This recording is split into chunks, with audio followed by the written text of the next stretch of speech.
Welcome to Storytime with Mrs. Cushman. Today we have a book called The Koala Who Could. The authors are Rachel Bright and Jim Field, and it was written in 2017. The Koala Who Could. In a wonderful place where the day was just dawning and the breezes blew soft on a warm golden morning, in a place where the creatures ran wild and played free, a koala called Kevin clung to a tree. A nicer gray fellow you never could meet, as soft as a soft thing, from ear tufts to feet.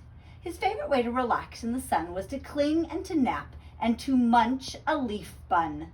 And after all this, well, he'd need a nice rest. Yes, Kevin liked sticking to what he knew best. You see, high up was safe since he liked a slow pace, while the ground down below seemed a frightening place. Too fast and too loud and too big and too strange. Nope, Kevin preferred not to move or to change. So he clung to his tree, as he knew what to do and was never too keen to try anything new. So when Wombat stopped by and shouted one day, "Hey, Kevin, why don't you come down here and play?" I think, he replied, I should stay on my plant. I'm busy right now. No, I'm sorry, I can't. Why not? Cried the Ruse with a super loud cheer. Yes, why? Called the Dingoes. There's nothing to fear. But Kevin, who'd never been one to act fast, said, I've cleaning to do, but it's nice that you asked. As Kevin sat watching them chatter and share, a part of him wished he could join in down there.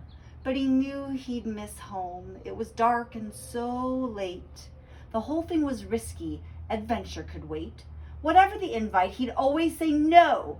Oh dear, it seemed Kevin just couldn't let go. So his life was the same no matter the day. The weeks came and went and the months rolled away, and Kevin stayed still while the world moved around until he awoke to a worrying sound. Tap, tap, the sound went. Well, this was a blow. Tap, tappity, tap, tap, tap, tap. Oh no! Uncling, the crowd called, which had gathered below. Leap, and we'll catch you. Just let yourself go. But Kevin was scared. Let go? No, I shan't. I won't, shouted Kevin. Oh dear, I just can't. Whoomph! Down came the tree, and with it was bringing crash and a wallop, a Kevin still clinging. Kevin, he carefully opened one eye and looked up at the love staring down from the sky. Then one paw by one paw he loosened his hold. He felt springy and light and happy and bold. The worst he could think of had now come to pass, and he was just fine. Why, he felt quite first class. So when Wombat leaned over and held his paw out, Kevin no longer felt worry or doubt. When Dingo asked, now will you come out to play? The crowd all joined in with a, what do you say?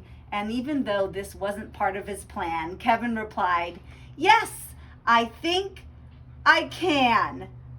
And Kevin from then on was always can do.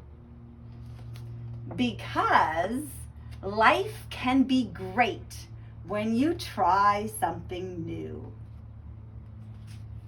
I love this book, and I hope you try something new today. Thanks for joining me for Storytime with Mrs. Cushman.